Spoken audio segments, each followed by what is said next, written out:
certo? Então, eu sou a professora Kátia Regina, do curso Ação. Muito prazer. Para quem não me conhecia, né? Quero falar para vocês que é uma honra, que eu amo trabalhar nesse curso, porque realmente eu acredito que eu esteja dando a culminância da minha carreira, que é dar continuidade àqueles que vêm ocupar o meu lugar, né? Que a educação, ela precisa de motivação. E quando eu passo o meu legado, né, meu humilde legado para vocês, né, futuros professores, isso me traz uma alegria muito grande, uma sensação de satisfação verdadeira, tá? Então, esse nosso primeiro vídeo aula, nós vamos estar falando sobre esse material maravilhoso aí de metodologia de história e de geografia. A palavra metodologia, ela vem falando, é aplicação, né, métodos, né? Então, como aplicar as disciplinas de história e de geografia nos primeiros anos do ensino fundamental, né? Na verdade, até a educação infantil engloba também, nós chamamos de sociedade, né? Lá eles não têm o nome de história e geografia, eles têm como sociedade. Então, já começa lá a implantação desses valores, né? Dessa sociabilidade, que tanto é interessante, é importante para a convivência das relações humanas, né? Então, vamos fazer assim. Eu gosto muito de anotar tudo. Eu acho que quando a gente registra, a nossa consciência, ela tem uma facilidade em se apropriar desse conhecimento. Então, eu coloquei alguns tópicos aqui. Na verdade, são 14 tópicos que vêm resumir todo o material. Lógico que você vai ler, né, o seu material, a sua apostila, você vai anotar as suas considerações, você vai colocar aí a sua visão em cima do conteúdo que está sendo abordado, né? Também, todos os nossos comentários na plataforma são resumos, são respostas que, de repente, você pode precisar delas lá na nossa avaliação. Então, eu sugiro que você anote, que você pontue, que você considere aí na sua apostila, também no seu caderno, como eu tinha pedido, né, na primeira aula, que vocês fizessem resumo no caderno de vocês a respeito desse material. Para quê? Para que a gente possa contribuir mais nas nossas partilhas, não é? Aí na nossa plataforma. Eu gosto muito quando o aluno se coloca, quando o aluno expõe as suas dúvidas, ou quando ele coloca a sua leitura. Isso é muito bom, porque nos motiva, quanto profissionais da educação, especialistas, a estarmos buscando ainda mais, né? Procurando nos aprofundar realmente do conceito, do conteúdo que está sendo aplicado. Isso nos proporciona um grande prazer. E a vocês, né, a apropriação do conhecimento de forma adequada, tá bom? Então, vamos começar? Nós vamos fazer assim, eu vou estar passando cada tópico e comentando sobre ele. Nós vamos da página 1 à página 17 da apostila. Não será um vídeo longo, eu pretendo assim fazer o mais breve possível, até porque nós temos aí vídeos complementares que o curso sugere que apliquemos aí na plataforma, até para que você possa entender bem e até mais na prática como é realmente essa aplicabilidade do módulo, né, de História e Geografia. Tá bom? É uma honra. Vamos lá? Bom, nós vamos começar falando na página 1 da área de ciências humanas. Já estamos vendo aí que essas relações humanas, elas são primordiais em nossa sociedade, cada vez mais, né? Interagindo que a gente aprende. Vygotsky já fala isso, né? Que as interações sociais, elas trazem grandes construções sociais, né? A gente aprende muito com o outro. Então, vamos lá. Eu coloquei assim: para a raça humana, a contextualização entre o tempo e o espaço promovem a cognição. O que é cognição? O raciocínio, a intelectualidade, né? Ou seja, o raciocínio lógico, né? A compreensão de quem somos, onde estamos e o que estamos fazendo aqui, né? Essas são as 3 primeiras perguntas da filosofia. Quem sou eu? De onde eu vim? Para onde eu vou? O que eu estou fazendo aqui? Né? Em outras versões. Então, essa leitura de espaço-tempo, de consciência crítica, começa já lá na educação infantil, quando nós começamos a trabalhar o eu, o nós, né? O outro, não é isso? Então, é importante trabalhar essa consciência crítica já no início do ensino fundamental e muito mais na educação infantil, né? Onde a gente trabalha muito mais o lúdico do que o teórico, né? O tópico 2 eu coloquei: a capacidade de identificação dessa circunstância impõe-se como condição para que o ser humano compreenda, interprete e avalie os significados das ações realizadas no passado ou no presente, e o que o torna responsável tanto pelo saber produzido por ele, né, quanto pelo uso controlado dos fenômenos naturais e até históricos, né, dos quais ele é o agente principal, né? Enfim, aqui nós entendemos bem que essa identificação ela envolve até os elementos da natureza.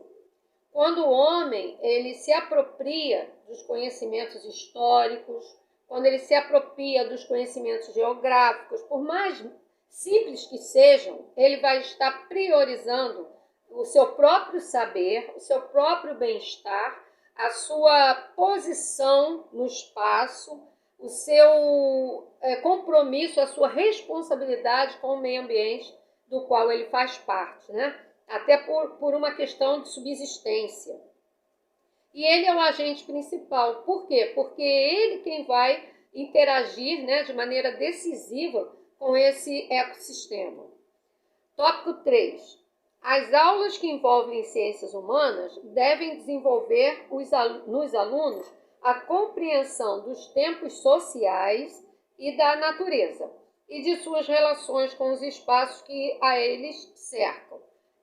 Dando continuidade, né, o que eu falei, essa linha do tempo, essa compreensão, né, social do tempo, a criança ela precisa entender, ela precisa se sentir parte integrante da sociedade. O adolescente, o jovem e até mesmo muitos adultos precisam ter essa consciência crítica que ele é parte integrante, que ele pode sim se posicionar, que ele pode sim ter uma visão reflexiva, crítica, social, né? Então isso é desde os elementos da natureza, desde lá dos primórdios dos homens, né? Nômades, onde eles começam ali a marcar território, deixam de ser nômades, começam a plantar, a colher, a ter a sua própria a agricultura de subsistência, ele já está ali se posicionando frente a uma sociedade que ele próprio nem sabia que existia, não é? Ele começa a criar ali uma apropriação de saberes desde o início. Quanto mais agora, né? Com tanta tecnologia, com tanto conhecimento globalizado, né? Tópico 4. A leitura e a interpretação de mapas por meio de diferentes linguagens e códigos permite aos alunos o conhecimento dos mais variados lugares vividos, concebidos, percebidos ou até desconhecidos por eles até então, de forma mais literal, numa análise geográfica acessível. O que quer dizer isso? Nós vamos tirá-lo da sua zona de conforto. Quando nós apresentamos um mapa e ali ele começa a procurar onde está a sua cidade, onde está o seu estado, onde está o seu país, é uma forma de identificação. Ele está ali procurando saber onde ele está naquele globo terrestre, né? Naquele planisfério, naquele mapa mundi, naquele território, seja que tipo de mapa for, e ali ele começa a ver que ele não está sozinho e que nós não estamos sozinhos.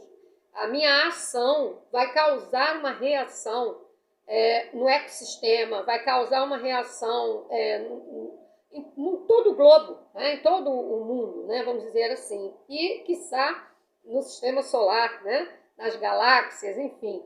Ele precisa saber que, mesmo que ele tenha uma visão limitada do seu território, existem outros territórios, existem outros estados, existem outros países, existem outros continentes, e assim vai, não é? É o que a gente chama aqui de análise geográfica. Aí o aluno começa a ser convidado a romper com a sua abstração. Ele começa a trazer ao concreto aquilo que até então ele só ouviu falar, né? Quanto a essa construção ideológica, cabe ao profissional da educação a mediação. Ensinar a ler legendas, a ler o gráfico, a ler as escalas, a identificação de linhas de limites, né? No caso das regiões, no caso dos continentes, as linhas imaginárias e por aí vai, né? Um conceito é pré-requisito para outro conceito, né? A gente sabe disso em qualquer disciplina. Quanto mais em disciplinas que trabalham abstração, como a geografia, não é? E até a linha de tempo da história, não é? Tópico 5. Quanto à produção de novos saberes numa forma crítica sistemática à ação humana e de apropriação de sua autonomia social. Olha aí que coisa boa, né? Quando ele começa a se ver, começa a se identificar, quando a criança começa a entender que ele pode, ele começa a trazer ali a sua fala, elementos que até então passavam despercebidos. Por exemplo, se ele foi fazer uma viagem, né, se ele foi visitar um parente com a família e é em outro estado, para ele era indiferente, era como se fosse na outra rua, né, ou no outro bairro.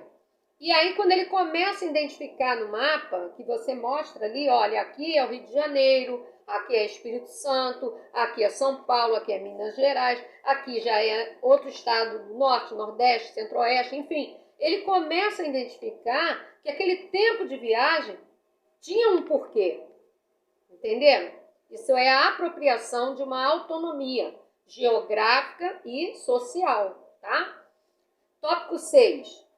Traz o estímulo de uma formação ética, dos direitos humanos, do respeito ao meio ambiente, como eu já falei, e à própria coletividade, com solidariedade, participação, até um protagonismo, ou seja, um espírito de proatividade, de liderança, né?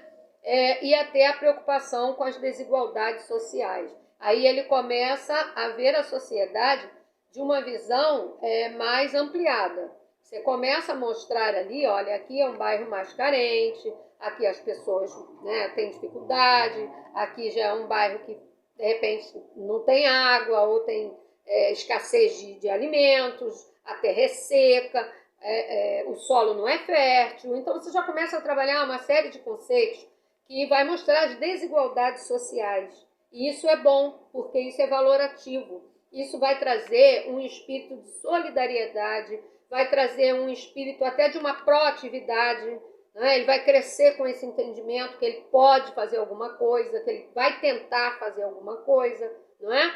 Enfim, vai buscar caminhos, né? Novos caminhos. Tópico 7. Ao longo da educação básica, que você sabe que vai da educação infantil até a conclusão do 3º ano do ensino médio, tá? Isso é educação básica.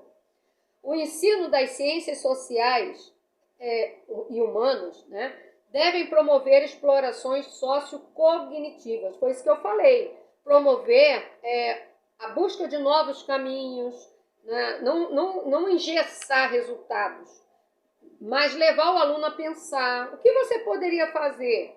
Como que nós poderíamos fazer ações sociais, que de repente pode começar Na seleção de brinquedos que não usa mais, não é? Aquele agasalho na entrada do inverno, aquele agasalhozinho que não dá mais, o que não usa mais, que está lá encostado. Aí vamos fazer a campanha do agasalho, né? Enfim, isso é uma forma do profissional da educação mediar situações que hoje são pertinentes, são reais em nosso conceito, em nossa sociedade, né?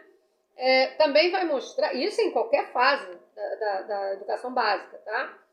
Vai mostrar que essas explorações, elas podem ser afetivas, lúdicas, capazes de potencializar os sentidos e experiências com saberes sobre a pessoa, sobre o mundo social, sobre as reflexões sobre questões sociais diversas, né? Sobre éticas. Meu direito termina onde começa o seu, né? Isso aí é trabalhar respeito mútuo, empatia, né? Também a visão política, por que não? Não é? Por que não começar a falar, não de partidarismos, mas falar de uma visão de liderança saudável, não é? Por que não? Fortalecendo assim a sua formação cidadã. Isso é trabalhar a democracia. Isso é trabalhar a cidadania, tá? Nas bases intelectuais e nos valores morais que são tão pertinentes, né? E tão carentes em nossa sociedade, cada dia mais, né?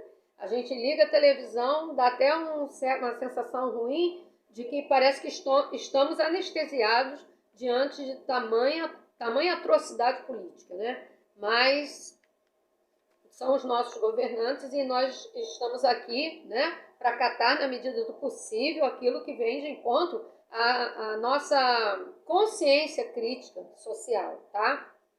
Cada um tem a sua, né? Tópico 8. No ensino fundamental, os procedimentos de investigação permitem a observação de diferentes indivíduos e situações, como eu acabei de falar, objetos também, né? Numa dinâmica social, tecnológica, morfológica, ou seja, o homem inserido, né, na sociedade, e até funcional da sociedade em si. Olha quanta coisa você pode trabalhar ao trabalhar um simples conceito, um simples conteúdo em história, em geografia. Você pode trabalhar N conceitos, uma abordagem ampla, rica, né, em cima de investigação e de observação, tá? É disso que está falando aqui. São procedimentos que você, quanto professor, vai utilizar. Tópico 9. Trabalhar a consciência e a responsabilidade social nos alunos, valorizando os espaços biográficos, ou seja, os espaços da vida, né, pertinentes à vida. Bio é prefixo de vida, né, e grafia é a escrita da vida, a linha do tempo, tá?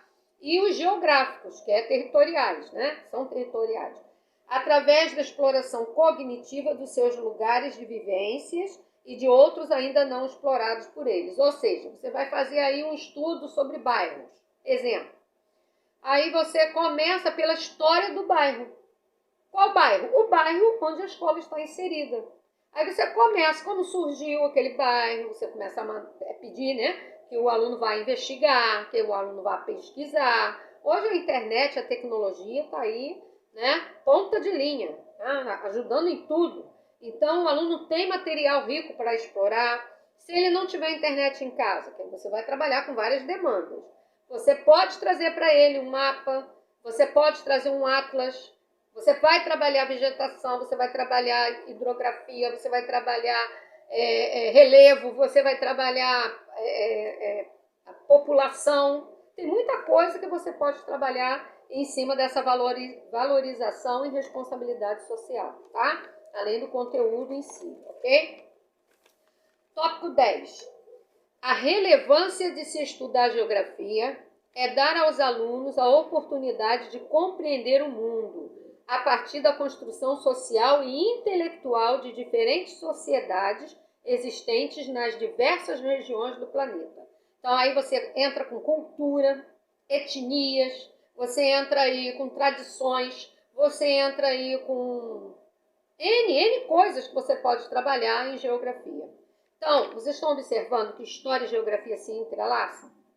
O homem é um ser social, mas também ele é um ser temporal. ele é um ser social, né? Tudo isso são relações humanas que se entrelaçam e nós precisamos trabalhar todas as áreas das relações humanas. Por isso que é chamada de ciências humanas, porque são várias ciências, né? Na aplicabilidade de diversas disciplinas. Ainda mais quando você trabalha ciências que não são exatas.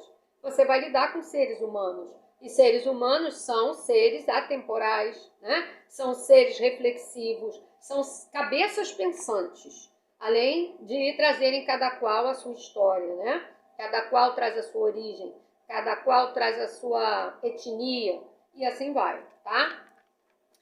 Tópico 11, já estamos quase acabando.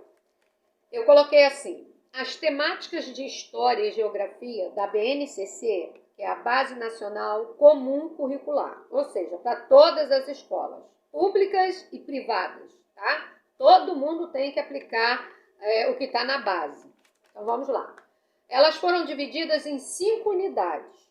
Primeira unidade da BNCC de História e Geografia. Você vai trabalhar o sujeito e o seu lugar no mundo, né? É o que eu falei aqui no início, a sua filosofia social, tá? Quem sou eu, né? Quem é o outro, quem somos nós, o que nós estamos fazendo aqui, o que é a região onde eu moro, né? O país onde eu pertenço, e por aí vai. Isso aí é a primeira unidade da BNCC. Segunda unidade, o mundo do trabalho. Você começa a trabalhar as profissões, você começa a trabalhar trazendo para o industrial, para o mercantil, não é? Você começa a trazer para a produtividade, tá bom? Tópico 3, terceira unidade, desculpa. As formas de representação e pensamento espacial. Como se representa o espaço? Aí eu não estou falando de espaço sideral, não. Eu estou falando de espaço geográfico mesmo. Como ele se apresenta? Então, tem como você ler. Você vai ler mapas, você vai ler escalas, você vai ler gráficos, estatísticas. Isso tudo é passado, né, dentro da faixa etária adequada, de uma forma bem adequada para a educação básica. Tá? Unidade 4. Você vai trabalhar natureza, ambientes e qualidade de vida. Então, você vai trabalhar fenômenos naturais, como eles reagem, como eles têm impacto sobre a vida humana, não é? Como o homem pode se utilizar de fenômenos naturais para se beneficiar. Aí você vai trabalhar, né, energia eólica, você vai trabalhar recursos, extrativismo, você vai trabalhar uma série de questões aí. Ambientes e qualidades de vida, né? O ecossistema, proteção do meio ambiente, saber explorar sem extinguir os recursos, por aí vai. E a unidade 5 da BNCC é o exercício da cidadania, né? Você, para formar cidadão, você tem que ser cidadão. Não posso cobrar do meu aluno uma postura que eu não tenho. Eu não posso cobrar, é até falta de ética. Eu não posso cobrar da minha criança, do meu jovem, do meu adolescente, uma postura, uma conduta social que nem eu tenho, não é?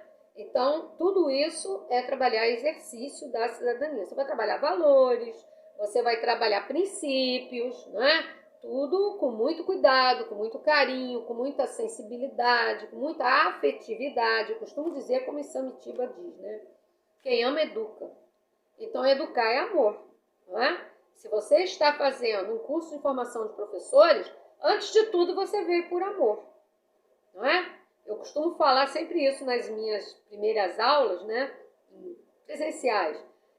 Quando o aluno está chegando ao curso, eu sempre falo, se você veio para a carreira do magistério, saiba que você veio por amor. Professora, mas eu pago conta. Sim, mas você veio por amor. Porque sem amor, você não educa. Sem amor, você não constrói saberes, tá? Que isso fique aí bem, bem nítido, né? Eu amo o que eu faço, procuro dar sempre o melhor de mim, porque eu acredito muito que o educador que ama o que faz, ele não trabalha nem um dia. Tem um filósofo da Idade Média, é o Confúcio, que ele diz, né? Quem faz o que gosta não trabalha nenhum dia. E é verdade, porque a gente tem tanto prazer, tanto envolvimento social, afetivo, né? Que acaba fazendo por prazer. E aí vira, né, mais prazer ainda no dia do pagamento, não é verdade? Então é muito bom quando a gente faz o que gosta, né? Eu até, antes de concluir esses dois tópicos, vou abrir um parênteses aqui. Eu tenho um casal de filhos, né, e um casal de netos. Cada filho me deu um neto. E aí eu tenho uma filha que ela foi para a faculdade e foi tentar fazer lá marketing, comunicação social, foi fazer Libras e português, foi fazer... começava, não é isso que eu quero, não é isso que eu quero. E sempre trabalhando com vendas. Vendia tudo. Vendia biscoito, vendia vendia produtos cosméticos, vendia bijuteria, vendia tudo. Gostava muito de venda, né? Aí um dia eu falei para ela, você não vai fazer um curso aí de empreendedorismo, de venda, alguma coisa assim? Ela, não, ainda não é isso que eu quero. E aí um dia ela olhou para mim, me vendo dar aula, né? Ela falou assim para mim, vendo, gravando as primeiras aulas, né, nessa pandemia, que eu também sou professora de ensino fundamental e de educação infantil. Durante o dia eu tenho uma turma de terceiro ano do ensino fundamental e tenho uma turma de pré-2 lá na educação infantil, né?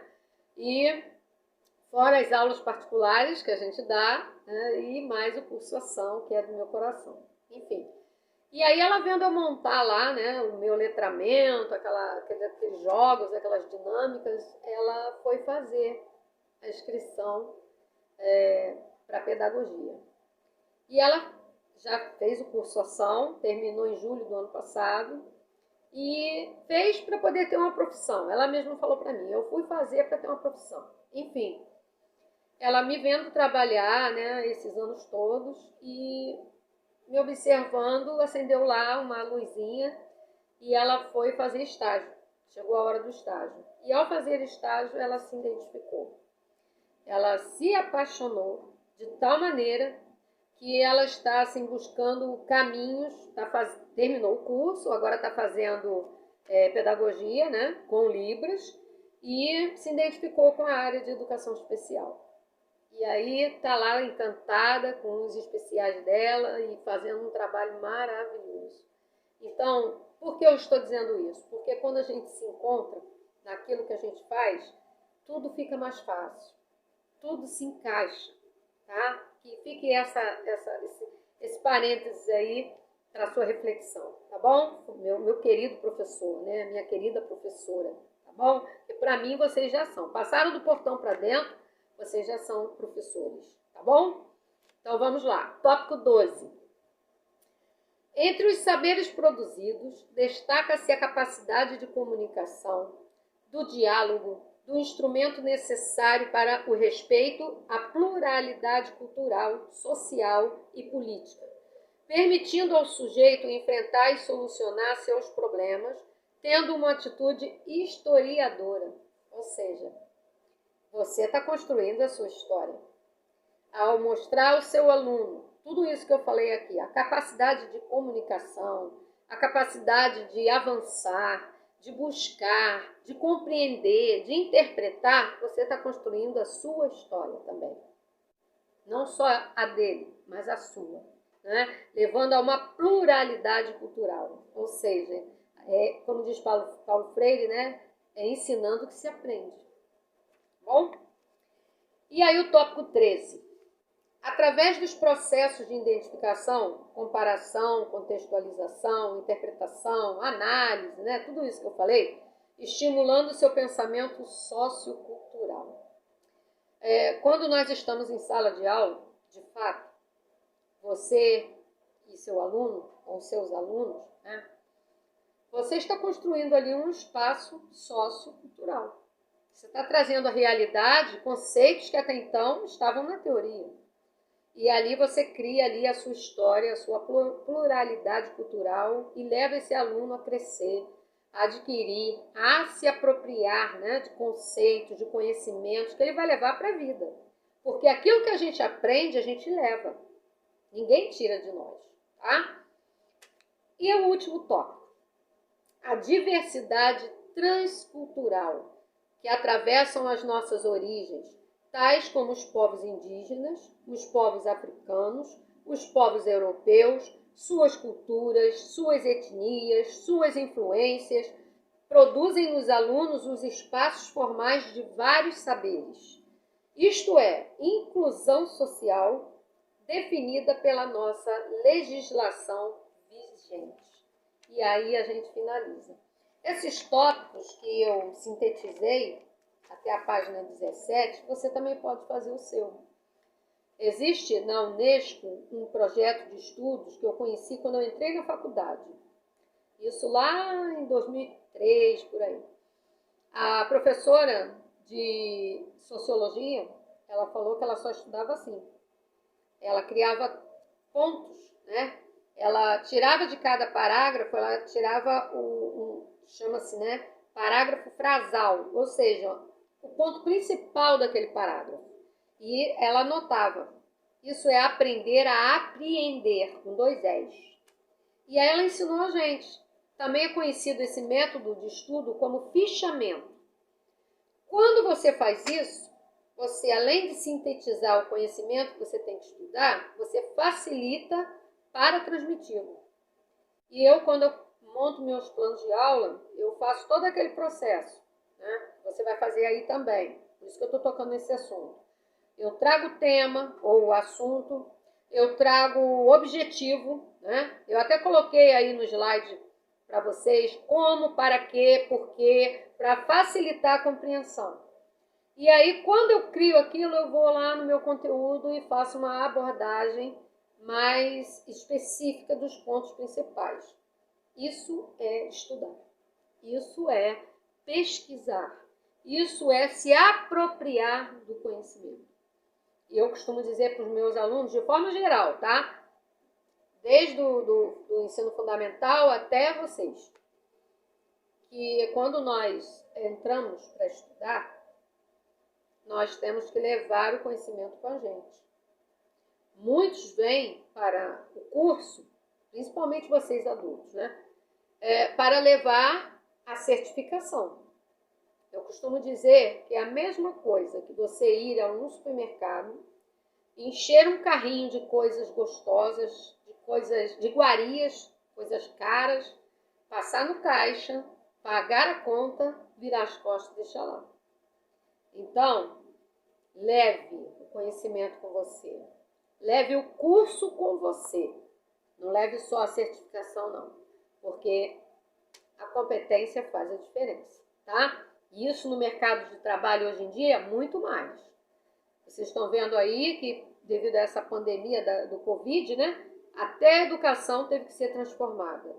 Então, o profissional que não está realmente investindo na sua formação de forma acadêmica, ele com certeza daqui a um tempo vai ser ultrapassado. Não que ele não seja necessário, sempre será.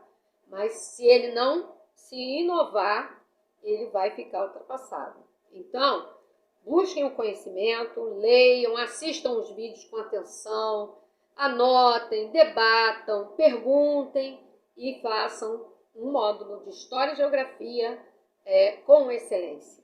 Tá bom? Essa é a minha fala, essa é a minha consciência crítica, filosófica, tá bom? Para deixar aqui para vocês nesse dia. Foi um prazer, foi uma honra.